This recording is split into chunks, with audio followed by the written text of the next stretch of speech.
माहौल जो है इस समय बहुत खराब है। मतलब मैं अभी हाईकोर्ट परिषद में ही हूँ और यहाँ पे कर्फ्यू जैसा माहौल हो गया है। नहीं, अब वो बाहर से वो आया था तो ठीक है। मुझे बोला आपने बाहर वहां से परमिशन लेकर ही मैं खड़ा था, मैं बिना परमिशन के नहीं खड़ा था। सोचिए कि सिर्फ 4 लोग भीम आर्मी के करता यहाँ पर इन्हीं सड़कों पे थे जी। और उसके साथ कम से कम 20-30 जो वकील थे, उन्होंने उन्हें घेर के मारपीट कर दी। ये एक अपने नाम और वर्चस्व को बचाने की लड़ाई हो रही है। आश्चर्य की बात है कि जो बाबा साहब अम्बेडकर जिन्होंने संविधान लिखा, इनके संविधान से सारे कानून बने, उनकी मूर्ति का विरोध हो रहा है। तो बड़ा अजीब सा लगता है ये चीज। कहीं ना कहीं ये लोग मिलकर जो है ना, इस तरह का माहौल बना रहे हैं जैसे कि ये माहौल, ये जो लड़ाई है, ये भीम आर्मी और जो है आरएसएस के बीच में, मतलब कुछ तो भी ऐसा माहौल बनाने की कोशिश कर रहे हैं। जी। एक प्रतिमा लगने के चलते जो है इतना ज्यादा बवाल क्यों हो सकता है, कैसे हो सकता है? नमस्कार, मैं निधि रतन और आप देख रहे हैं नेशनल दस्तक। जिस तरीके से बाबा साहब की मूर्ति को लेकर लगातार मध्य प्रदेश के ग्वालियर में लगातार तनाव का माहौल है, उसी को लेके खास बातचीत करेंगे। हमारे साथ खास मेहमान अंजुल सर जुड़ रहे हैं सब इस वक्त, तथागत लाइव के संपादक हैं। क्या कहेंगे सर, पूरे इंसिडेंट को आप लगातार बारीकियों से देख रहे हैं, क्या है माहौल वहां का? माहौल जो है इस समय बहुत खराब है। मतलब मैं अभी हाईकोर्ट परिषद में ही हूँ और यहाँ पे कर्फ्यू जैसा माहौल हो गया है। जी। दोनों साइड की जो सड़कें हैं उनको जाम कर रखा है। यहाँ तक आना ही इतना ज्यादा कठिन हो गया है। और यहाँ पर कुछ वीडियोस वगैरह वायरल की कोर्ट के अंदर से, जी। जो कि बहुत ही ऐसा था भड़काऊ टाइप का। उसके बाद जो है यहाँ पर कुछ भीम आर्मी के कार्यकर्ता पहुंचे और यहाँ पर उनके साथ वकीलों ने मारपीट कर दी। जी। उसके चलते जो है यहाँ पर है ना, पूरा इतना जो एरिया था उसे ब्लॉक कर दिया। और इसकी पीछे की जो कहानी थी ना, वो ये थी कि यहाँ कुछ टाइम पहले जो है बाबा साहब अम्बेडकर की मूर्ति लगनी थी आज ही के दिन, जिसका विवाद जो है पिछले कई दिनों से चल रहा है। सोशल मीडिया पर भी काफी गरमाया हुआ है मामला। तो उसके चलते जो है यहाँ पर इतनी ज्यादा हालात खराब हो गए थे कि सोचिए कि सिर्फ 4 लोग भीम आर्मी के करता यहाँ पर इन्हीं सड़कों पे थे जी। और उसके साथ कम से कम 20-30 जो वकील थे, उन्होंने उन्हें घेर के मारपीट कर दी। जी। और बाकी वकीलों वक, मतलब वकीलों ने जो मारपीट की है सर, इसकी शिकायत आपने प्रशासन से की? ऐसी खबरें सामने आई कि प्रशासन से भीम आर्मी के कार्यकर्ताओं ने बात की कि उनके साथ मारपीट हुई है? अभी जो लोग हैं ना इस समय, जो मुझे पता चला है कि यहाँ पास ही में एक हॉस्पिटल है सरकारी, वहाँ भर्ती हैं वो लोग। मैं वहीं पर जा रहा हूँ इस समय जी। और वहाँ जाकर जो है उनसे बातचीत करता हूँ क्या हुआ कैसे हुआ। बाकी वीडियो जो है वो इंटरनेट पर बहुत ज्यादा वायरल हो रही है और लोग काफी ज्यादा नाराज है उस चीज को लेकर कि एक जी। प्रतिमा लगने के चलते जो है इतना ज्यादा बवाल क्यों हो सकता है, कैसे हो सकता है। ग्वालियर में माहौल भी जो है थोड़ा सा सख्त हो गया है। हाईकोर्ट का एरिया है, वैसे भी यहाँ पे वीडियो वगैरह शूट नहीं करने दिया जाता है, जी। लेकिन अभी ऐसा हाल हो गया है कि अगर आप मीडिया से हो तभी आप इधर इस इलाके में आ सकते हो।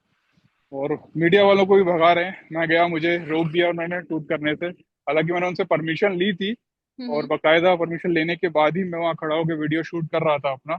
जी। लेकिन आपने देखा उन्होंने रोक दिया मुझे कुछ देर बाद। हाँ। क्या कहेंगे सर, खबरें आ रही हैं कि आपको भी वकीलों के द्वारा धमकी मिल रही है?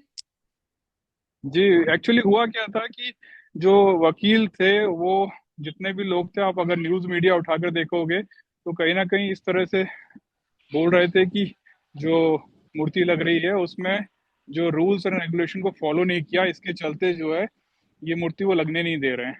हम्म। लेकिन अगर आप देखोगे, इन्हीं के जो टॉप अथॉरिटी होती है, जो सीजीआई हैं, सीजे हैं, जो एमपी हाई कोर्ट के चीफ जी। जस्टिस, उनका एक लेटर जो है वायरल हो रहा है अभी सब इंटरनेट पर। और उसमें क्लियरली मेंशन वो कर रहे हैं। वो कहते हैं कि जब सुप्रीम कोर्ट में डॉक्टर बाबा साहब अम्बेडकर की मूर्ति ऑलरेडी लगी हुई है, तो एमपी हाई कोर्ट, एमपी के जो ग्वालियर वाला हाई कोर्ट है, खंडपीठ है, वहां भी मूर्ति लगाई जा सकती है। और अगर कुछ लोग विरोध कर रहे हैं तो उन्हें करने दीजिए, मूर्ति का कार्य एज इट इज जारी रखिए। तो जो ये चीज है, उसके बावजूद भी जो है इस तरह से विरोध हो रहा है, तो बड़ा अजीब सी लगता है ये। जी। जी। और तमाम अभी लोग जो हैं वो ट्वीट भी कर रहे हैं। चंद्रशेखर आजाद जी ने भी ट्वीट किया है कि आगे का क्या माहौल लग रहा है आपको, कि माहौल तनाव ग्रस्त रहेगा या वाकई में स्थिति बेहद ज्यादा खराब होने वाली लग रही है? मैंने ना कुछ दिन पहले, जिस दिन मैं यहाँ पर आया, जिस वो बवाल मचा था मूर्ति का आने का, उसी समय बोल दिया था कि मूर्ति का लगना बेहद मुश्किल है, क्योंकि जो आपके चीफ जस्टिस हैं सुरेश कुमार का, तो उनका रिटायरमेंट पास है। और अगर रिटायरमेंट से पहले पहले मूर्ति लग जाती है तब तो ठीक है, अदरवाइज ये मूर्ति लगना बहुत कठिन हो जाएगा। और जी वही हो रहा है। कहीं ना कहीं ये लोग मिलकर जो है ना, इस तरह का माहौल बना रहे हैं, जैसे कि ये माहौल, ये जो लड़ाई है, ये भीम आर्मी और जो है आरएसएस के बीच में, मतलब कुछ तो भी ऐसा माहौल बनाने की कोशिश कर रहे हैं। जी तो बड़ा मुश्किल लग रहा है कि ये जो स्टैचू है और ये लग पाएगी, या फिर यहाँ का जो माहौल है वो ठीक हो पाएगा। अभी सामने एक और पुलिस बैरिक है, हो सकता है वहां पर मुझे बात करते करते रोक दिया जाए फिर से। जी जी। मैं आपको पहले से बता रहा हूँ। तो ये हमारे साथ बातचीत कर रहे थे तथागत लाइव के संपादक अंजुल जी। उन्होंने बताया पूरा माहौल किस तरीके का टेंस है वहां पर। बाबा साहब की मूर्ति को लेकर लगातार जो है वकीलों के द्वारा कार्यकर्ताओं को पीटा जा रहा है। भीम आर्मी के कार्यकर्ताओं के साथ जबरन मारपीट हुई है, अस्पताल में लोग भर्ती हैं। और सोचिए, मूर्ति को लेकर इस तरीके का भड़काऊ कार्यक्रम करना, वो भी वकीलों के द्वारा। वकीलों को तो कानून मंत्री होने के नाते, जब सुप्रीम कोर्ट में बाबा साहब की मूर्ति है और वहां पर लगाने में इतनी दिक्कत क्यों आ रही है? सुप्रीम कोर्ट में बाबा साहब की मूर्ति लगी, उसी बात को लेकर तो सुरेश कुमार कैद जो चीफ जस्टिस है वो भी इसी चीज का हवाला दे रहे हैं कि जब सुप्रीम कोर्ट में कुछ हो रहा है, तो जब कोई ऐसा वाक्या हो जाता है, ऐसा कोई केस आ जाता है, अगर वहां पे सुप्रीम कोर्ट से कोई फैसला आया होता है उस पक्ष में, वही हवाला देके हाई कोर्ट में भी उसी पक्ष में जो है फैसला देकर जो है वो केस जीत लिया जाता है। तो वहाँ जो चीफ जस्टिस है उनका भी यही कहना है कि जब सुप्रीम कोर्ट में मूर्ति लगी बाबा साहब अम्बेडकर की, तो यहाँ क्यों नहीं लग सकती। और इसके चलते उन्होंने ऑर्डर पास किया था। वो जी ऑर्डर मैं आपको भेज दूंगा, आप देखिएगा। तो वही चीज है। और वही आश्चर्य की बात है कि जो बाबा साहब अम्बेडकर जिन्होंने संविधान लिखा, इनके संविधान से सारे कानून बने, उनकी मूर्ति का विरोध हो रहा है। तो बड़ा अजीब सा लगता है ये चीज। जी। चूंकि आप और हाँ, ग्वालियर से हैं, प्रशासन को नजदीक से जानते हैं, आप इस एंगल को कैसे देख रहे हैं? इसकी मुख्य वजह क्या है? मुख्य वजह तो मुझे जो नजर आ रहा है वो बार एसोसिएशन के बीच में जो लोगों बैठे हुए हैं उनकी लड़ाई नजर आती है, कि उनके बीच में बन नहीं रही है किसी बात को लेकर।